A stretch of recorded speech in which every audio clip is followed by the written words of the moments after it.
नमस्कार सभी को। मेरा नाम है अभिषेक मैनवाल और मैनवाल्स फिज़िक्स में आप लोगों का स्वागत है।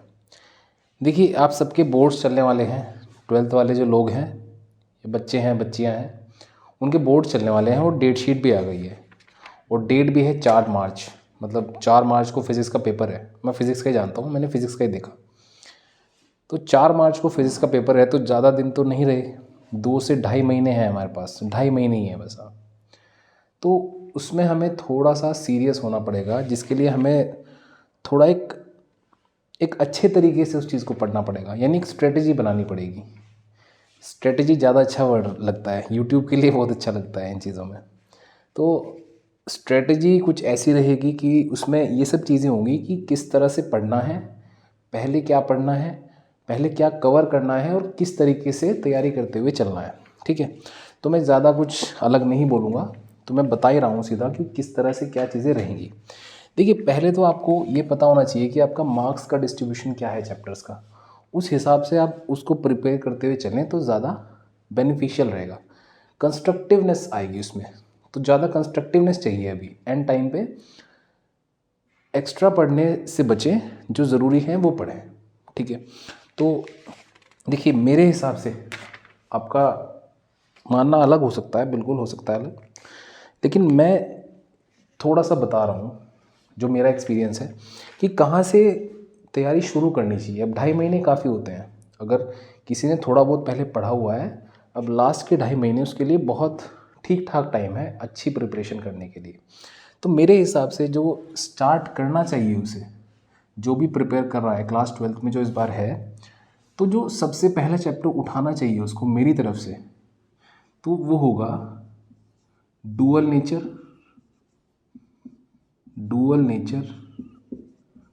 ऑफ रेडिएशन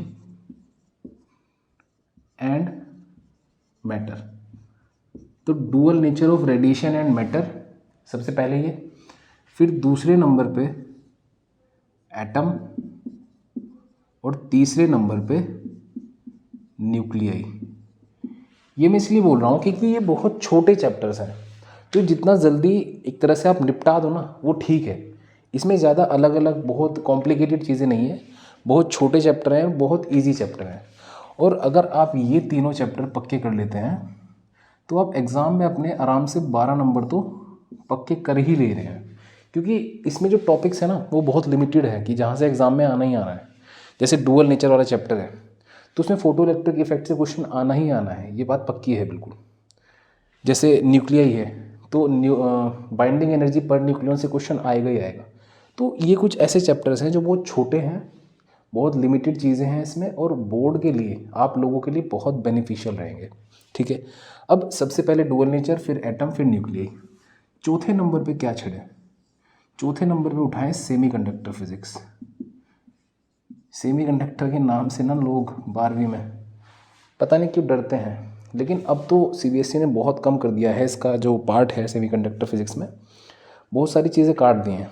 यानी ये भी एक लिमिटेड चीज़ है, इसमें भी लिमिटेड टॉपिक्स हैं पढ़ने लायक। जैसे सेमीकंडक्टर में रेक्टिफिकेशन पढ़ो, फुल वेव हाफ वेव आएगा ही आएगा question, n type p type में डिफरेंस आएगा ही आएगा क्वेश्चन। ठीक है, ये 2 क्वेश्चन बोले मैंने, इनमें से एक पक्का आएगा एग्जाम में। तो फिर सेमीकंडक्टर को छेड़ो, और जैसे ही आप सेमीकंडक्टर पक्का कर रहे हो तो 7 नंबर यहाँ से उठते हैं आपके, कहीं नहीं जाएंगे। अगर अभी से पढ़ना शुरू करो तो ये 12 और ये 7 कहीं नहीं जाएंगे बिल्कुल भी। ठीक है, अब ये हो गया चौथा चैप्टर। 5वें नंबर पे उठाओ मेरे हिसाब से, वो रहेगा ऑप्टिक्स। पहले रे ऑप्टिक्स और फिर छठे नंबर पे वेव ऑप्टिक्स। ये थोड़े लेंदी चैप्टर्स हैं, ये मानता हूँ मैं। रे ऑप्टिक्स, वेव ऑप्टिक्स और ईएम वेव्स तीनों मिला के आते हैं 18 नंबर के। तो ठीक ठाक एक, तो अगर हम इक्वल भी मान लें थोड़ा दोनों का प्रोपोर्शन, तो ये दोनों लगभग कहीं नहीं तो 12 नंबर के तो आने चाहिए। तो यहाँ पे ये 2 चैप्टर्स आपको 12 नंबर दे रहे हैं, तो ये ठीक ठाक लेंदी चैप्टर है। मैं नहीं कह रहा हूँ ये छोटे चैप्टर हैं। रे ऑप्टिक्स और वेव ऑप्टिक्स ठीक ठाक चैप्टर्स हैं, तो आप इनको बीच में उठाइए। बीच में इसलिए, जैसे आपने पहले छोटे चैप्टर कर लिए, 4 छोटे चैप्टर हो गए, फिर आप 2 लेंदी चैप्टर निपटा दो, यानी जो एंड की टेंशन होगी ना वो अभी निपट जाएगी। एंड में सिर्फ आपको रिवाइज करना है अच्छी तरीके से, ठीक है। अब 7वें नंबर पे उठाइए आप मेरे कहने से electric charges, first chapter electric charges and fields, ठीक है। और फिर उठाइए इससे अगला पोटेंशियल वाला, पोटेंशियल और पोटेंशियल एंड कैपेसिटेंस। तो ये दोनों चैप्टर पक्के करिए आप, ठीक है। दो नहीं वैसे 3, इसके अगला ही चलेगा करंट इलेक्ट्रिसिटी, करंट इलेक्ट्रिसिटी।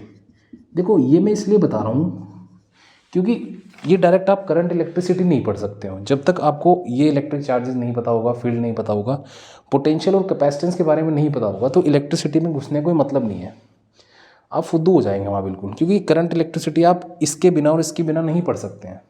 और जब ये तीनों आप अच्छे से कर लेंगे तो ये तीनों चैप्टर्स बोर्ड में कंट्रीब्यूट करते हैं 17 नंबर,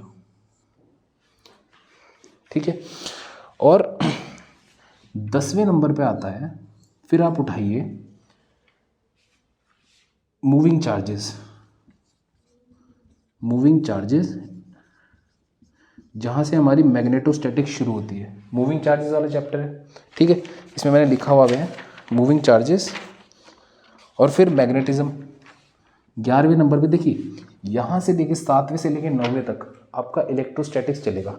तो आप डायरेक्ट करंट इलेक्ट्रिसिटी मत उठा के बैठना, वो बहुत बड़ी गलती हो जाएगी, क्योंकि इसको पढ़ने के लिए आपको ये पढ़ना पड़ेगा। ऐसे ही मैं आपको इसके साथ EM वेव्स बोल सकता था, क्योंकि EM वेव्स, रे ऑप्टिक्स और वेव ऑप्टिक्स ये तीनों मिला के 18 नंबर के आते हैं। लेकिन EM वेव्स अगर आप पहले उठा लोगे तो उड़ जाओगे। वो हार्ड चैप्टर नहीं है, वो बहुत ईजी चैप्टर है।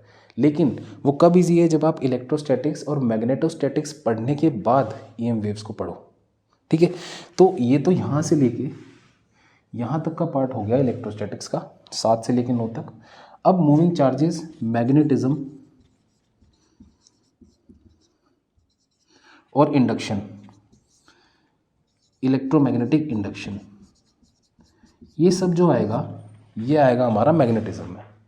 और ये तीनों चैप्टर अप्रॉक्सीमेटली कहीं नहीं तो 12 नंबर के तो बैठते हैं, 12 से 12 भी नहीं 13 नंबर के तो बैठते हैं। इसमें एक और चैप्टर ऐड होता है जिसको मैं थोड़ा ब्लू से लिख देता हूँ यहाँ पे। इसमें AC भी, ऑल्टरनेटिंग करंट भी आता है,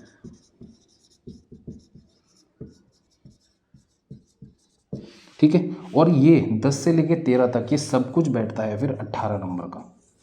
अगर आप इसी के साथ ऑल्टरनेटिंग करंट भी कर लेते हैं तो 18 नंबर का बैठता है। देखिए अब आपने इलेक्ट्रोस्टैटिक्स भी कर ली और यहाँ पे आपने मैग्नेटोस्टैटिक्स भी कर ली।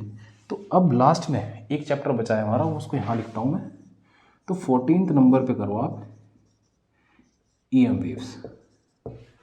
EM वेव्स वो कहीं नहीं तो 6 नंबर का तो आराम से बैठता ही बैठता है, 6 नहीं तो 5 या 6 नंबर का वो आ जाएगा आराम से। तो ये आपके 14 चैप्टर्स हैं। आपको इजी पड़ेगा अगर आप उसको इस सीक्वेंस में करें। ये थोड़ा सा मेरा सजेशन है और कुछ नहीं।